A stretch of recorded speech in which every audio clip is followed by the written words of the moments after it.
अस्सलामुअलैकुम जी, welcome back to my channel. कैसे हैं आप सब लोग? उम्मीद करती हूँ कि आप सब खैरियत से होंगे और मेरी दुआ है कि आप जहाँ भी रहें खुश रहें, आबाद रहें। और यहाँ पे मैंने हस्बैंड से कुछ चीज़ें मंगाई थी शाम में, तो वो उन्होंने ला के डाइनिंग पे इसी तरह रख दी थी। जब मैं बाहर आई कमरे से तो मैंने देखा ये पड़ी हुई थी, तो बस मैंने ये केचप मंगवाया था, बिल्कुल ख़त्म हो गया था क्योंकि मैं बना रही थी बच्चों की भरपूर फरमाइश के ऊपर पिज़्ज़ा। क्योंकि काफ़ी दिन हो गए थे पिज़्ज़ा नहीं बनाया था। दिन क्या हो गया था, अरसा हो गया था पिज़्ज़ा बनाए हुए, और बच्चों का दिल जो है वो ललचाए जा रहा था। मुसलसल उन्होंने मुझे रोना डाला हुआ था कि कब बनाएंगी पिज़्ज़ा, कब बनाएंगी पिज़्ज़ा। तो बस सामान आ ही नहीं पा रहा था, बस क्या कुछ मजबूरियाँ बीच में आ गई थी।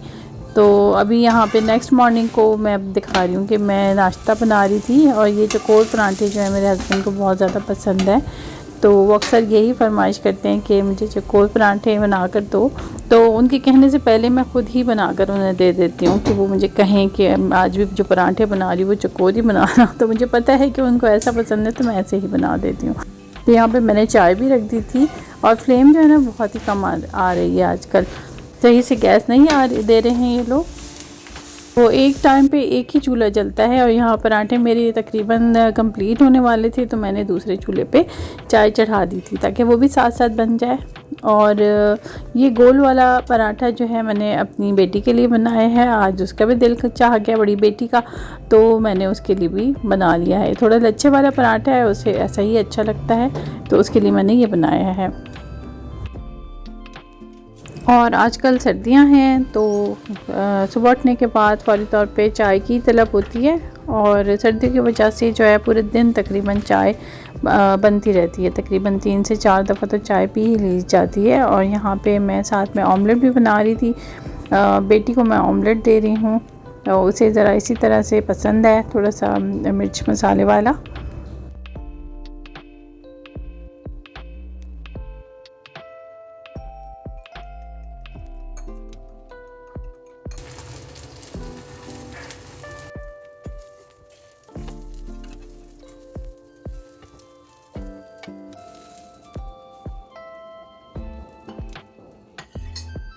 तो सबसे आखिर में नाश्ते वगैरह सबको दे दिला के फिर मैं बैठ गई थी अपना ऑमलेट लेके। और मुझे हाफ़ फ्राई ऑमलेट पसंद है, तो मैं अपना बना के अलग से सबसे आखिर में ही खाती हूँ। और जब से मैंने माइक्रोवेव लिया था, तो माइक्रोवेव की मैंने इस जगह पे जहाँ पे ये रैक रखा है ना, वहाँ पे जगह बना दी थी। अब उसके बाद ये हुआ कि मेरे स्लैब आधो आध बिल्कुल घिर गया था, और रोटी बनाने की बिल्कुल भी मेरे पास जगह नहीं बची थी। तो मेरा दिल यही था कि मैं स्लैब के ऊपर ही अपना माइक्रोवेव रखूं, लेकिन जो उसकी अपना जो खाना बना हुआ है ना, जो जब हमने किचन बनवाया था तो उसने एक खाना बना के दिया था माइक्रोवेव का। तो माइक्रोवेव का वो खाना जो था, वो माइक्रोवेव जो पिछला मेरा था वो छोटा था, और अब जो माइक्रोवेव मैंने लिया है वो थोड़ा बड़ा है, तो वो उस खाने में आ ही नहीं रहा।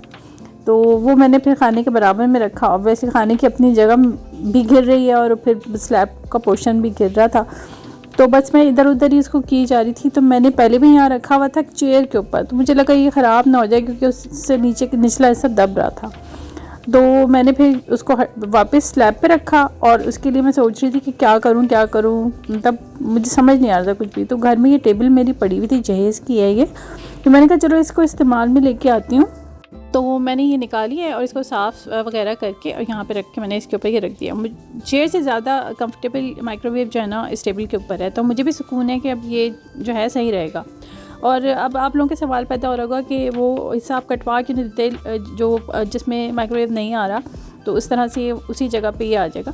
तो सवाल आपका बिल्कुल सही है, मगर जो है ना मैंने कितने कारपेंटर्स को बुलवाया, तो उन्होंने यही कहा कि अगर आप कटवाएंगे तो कैबिनेट्स नीचे गिर जाएंगे, क्योंकि वो एक साथ अटैच हुई हुई हैं, और ये साइंस तो उनको ही पता है कि उन्होंने किस तरीके से बनाई थी। तो मुझे जो है ना इतना ज़्यादा कुछ समझ में नहीं आई ये बात। अगर मेरे पास चले तो मैं तो इसे काट के नीचे माइक्रोवेव रख दूँ ना। और मेरे साथ एक और मसला हो गया है किचन में कि मेरा जो पुराना ओवन था, पुराना मतलब वो बहुत इतना ज़्यादा मेरे यूज़ भी नहीं हुआ था। मैं बहुत ही मतलब कम रेसिपीज़ इसके अंदर मैंने अभी तक बनाई होंगी। बस में ये हुआ कि अचानक से कोई मतलब पीछे तारों में कहीं आग लग गई थी और धुआं उठने शुरू हो गया। तो मुझे ना अपने छोटे ओवन में ही ये आज का पिज़्ज़ा बनाना पड़ा, लेकिन ये पिज़्ज़ा बहुत मज़े का बना था। रेसिपी बहुत अच्छी है पिज़्ज़े की। अगर आप जो है इस रेसिपी से पिज़्ज़ा बनाते हैं, तो मुझे उम्मीद है कि आपको बहुत ही पसंद आने वाला है। और यहाँ पे मैंने जो है वो पानी गर्म रख दिया है और मैं नीम गर्म पानी से आटे को गूँधूँगी, क्योंकि आजकल सर्दियाँ हैं और आटा राइस होने में जो है ना फिर बहुत मुश्किल हो जाती है। तो इतना गर्म गुनगुना पानी होना चाहिए कि आपके गूँधते गूँधते ही जो है वो ईस्ट उठने लगे, ख़मीर जो है वो उठ जाए। तो बस मैं तैयारी कर रही थी। और हमारे घर में ना एक टाइम पे पिज़्ज़ा बहुत ज़्यादा बना लिया जाता है, क्योंकि बच्चे मेरे जो है ना बिल्कुल मतलब इतने क्रेज़ी हैं ना इसके लिए कि बस इनको ना 1 या 2 पिज़्ज़ा से तो इनका पेट ही नहीं भरता। तो बस मुझे ज़्यादा पिज़्ज़ा बनाने पड़ते हैं, तो मैं खुला ही आटा गूँधती हूँ। ये तकरीबन मैंने 1.5 किलो मैदा लिया है और अब यहाँ पे उसके अंदर मैं ऐड कर रही हूँ नमक। तो ये तकरीबन मैंने 1.5 खाने का चम्मच ऐड किया था। तो टू मच नमक जो है ना हमारे घर में पसंद नहीं किया जाता। वैसे आटे में तो मैं यूजुअली जो रोटियाँ बनाती हूँ उसमें मैं नमक नहीं डालती हूँ। तो यहाँ क्योंकि पिज़्ज़ा है इसमें थोड़ी नमक तो चाहिए ही होगा, वरना फ्लेवर नहीं आएगा। और यहाँ पे 2 खाने के चम्मच मैंने इंस्टेंट वाली ईस्ट ऐड की है। और इसके अलावा यहाँ पे मैं डाल रही हूँ, ये पिसी हुई चीनी है मेरे पास जो अभी मैंने पीसी है, और तो इसे मैंने डाल दिया है तकरीबन 3 खाने के चम्मच। अब इसे जो है ना मैं तमाम मिक्सचर को बिल्कुल मिक्स कर लूँगी। अच्छा, थोड़ा सा मैंने ये ऑरिगेनो लीव्स भी ऐड किए हैं ताकि आटे के अंदर जो है ना अच्छा सा जायका आ जाए, इटालियन बिल्कुल पिज़्ज़ा लगे। अच्छा, अब यहाँ पे मैंने ले लिए हैं 3 अदद अंडे। तो इतने सारे आटे में 3 अंडे तो हमें चाहिए ही होंगे। और मैं इसको फेंट लूँगी अच्छे से और इसके अंदर मैं थोड़ा सा तेल ऐड कर रही हूँ। ये तकरीबन 5 खाने के चम्मच तेल मैंने इसके अंदर डाला था। और थोड़ा सा मतलब तेल भी चाहिए होता है पिज़्ज़ा के अंदर ताकि वो ना फ्लफ़ी सा और नरम सा बने। तो बहुत मज़ेदार पिज़्ज़े की रेसिपी आज मैं आपको बता रही हूँ, आपने ट्राई ज़रूर करना है। और अगर मेरी ये वीडियो आपको कहीं भी किसी मकाम पे भी अच्छी लगती है तो आपने लाइक भी करना है और उसे शेयर भी करना है और कमेंट करना ना भूलिएगा। मुझे बताइएगा कि अगर आपने बनाया है इस रेसिपी से तो कैसा बना। और यहाँ पे ये देखिए मिक्सचर को मैंने अच्छे से फेंट लिया था और अब इसको मैंने आटे में डाल दिया है। अब सबसे पहले तो मैं इसे मिक्स कर लूँगी अच्छे तरीके से, और जब ये अच्छे से मिक्स हो जाएगा तो फिर नीम गर्म पानी से थोड़ा थोड़ा पानी डालती जाऊंगी और आटे को मैं गूंथती जाऊंगी और स्मूथ सा आटा जो है वो बन जाएगा। और थोड़ा सा हार्ड ही आटे को अपने रखना है। और फिर जब अच्छा से गूंथ जाए तो उसके बाद आखिर में इसको मैं ऑयल लगा रही हूँ और उसके बाद ढककर माइक्रोवेव ओवन में रख दूँगी ताकि अच्छा सा राइज़ हो जाए। और बेटर जगह होती है ओवन में रख दें या फिर माइक्रोवेव में रख दें जहाँ पे बिल्कुल भी हवा वगैरह ना आती हो। और यहाँ पे मेरी केचप की बॉटल्स जो हैं वो बिल्कुल खाली हो गई थी, तो उन्हें मैं रिफ़िल कर रही थी।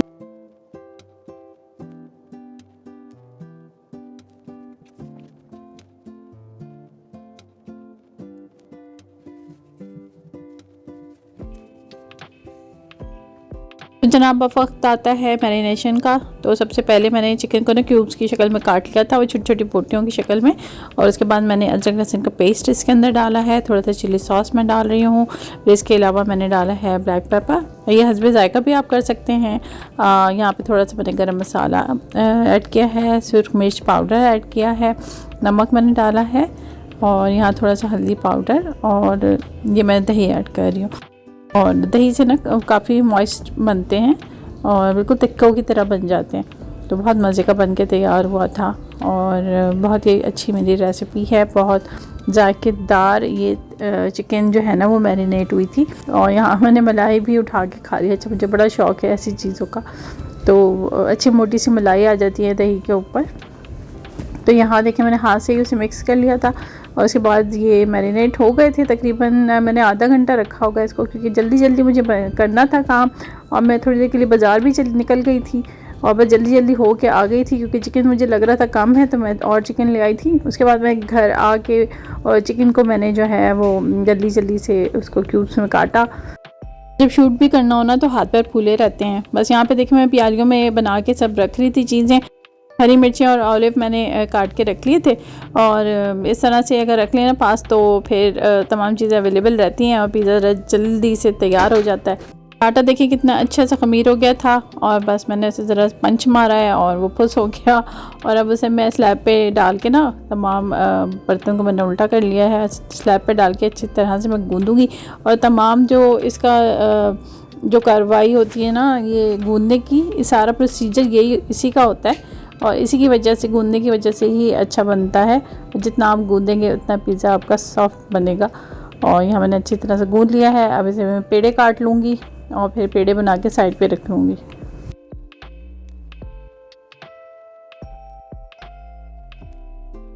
और जनाब ये चिकन भी हमारी पक के तैयार हो गई थी। तो बस जल्दी जल्दी पिज़्ज़ा हम बेक करते हैं। और यहाँ से मैं एक पेड़ा उठाऊँगी। पहले मैंने ट्रे के अंदर जो है थोड़ा सा ऑयल मैंने लगा लिया ताकि हमारे पिज़्ज़ा जो है वो चिपके नहीं। और इसके अंदर फिर मैं आटे को फैला लूँगी।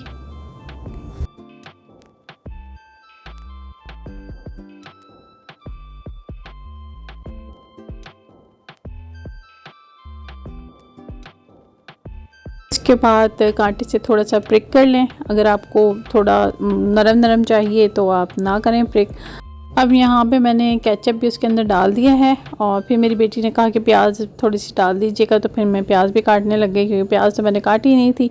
और फिर अब यहाँ पे मैं अरेंज कर रही हूँ। मैंने चिकन डाल दी है, ऊपर से मैंने वो मोटी वाली मिर्चें डाल दी हैं एज एलेपिनो। और जो है यहाँ पे अब ये प्याज के मैं लच्छे रख रही हूँ और बड़े मज़े के लगते हैं, पिज़्ज़ा में मुंह में आते हैं। और फिर आखिर में मैंने इसमें डाली है चीज़। और चीज़ के बाद डाल दूँगी मैं ऑलिव्स। और ये देखिए मैंने ऑलिव्स डाल दिया। मुझे बड़े ही पसंद है, बड़े मज़े के लगते हैं मुझे ऑलिव्स। और ये मेरा छोटा सा ओवन है बस इसी के अंदर सारे मैंने बना लिए थे। और मैं गई थी ज़रा सुपरमार्केट और यहाँ से मैं ये वाला सॉस जो पिज़्ज़ा सॉस होता है ना, रेंच, ये मेरी बेटी को बहुत ज़्यादा पसंद है और मुझे भी अच्छा लगता है। ऊपर मतलब अच्छा सा फ्लेवर इससे आ जाता है, डला हुआ ना दिखने में भी अच्छा लग रहा होता है। और जो शॉप से हम मंगाते हैं और खाते हैं ना, तो उसके ऊपर भी ये डला हुआ होता है और उससे बहुत मज़े का इसका जायका हो जाता है। तो यहाँ देखें एक पिज़्ज़ा तो हमारा बन के तैयार हो गया था और ये मैं निकाल रही थी। तो बच्चों को लग जाती है भूख जी, और जब बन के तैयार होता है ना, सारे घर में खुशबू फैली हुई होती है। तो बस यहाँ इसके मैं स्लाइसेस कर लूँगी और बच्चों को सर्व कर दूँगी।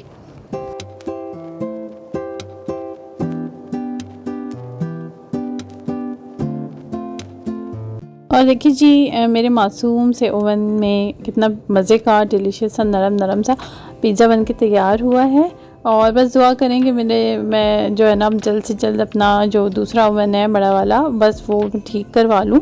और आई डोंट नो क्या मसला है उसके साथ। और थोड़ी सी मैं भी परेशान हूँ। मतलब ऑब्वियसली इतने महंगी चीज़ लेते हैं क्योंकि अब ये भी चीज़ जो है ना लाखों की हो गई है। पहले मैंने लिया था तो तकरीबन 55,000 रुपीज़ का लिया था और अब यही चीज़ जो है 1 लाख से ऊपर की मिल रही है। तो बस मेरी वीडियो जो है अब यहीं तक थी और इंशाल्लाह ताला आपसे फिर मुलाकात होगी नेक्स्ट वीडियो में। तब तक के लिए मुझे दीजिए इजाज़त। अल्लाह हाफ़िज़।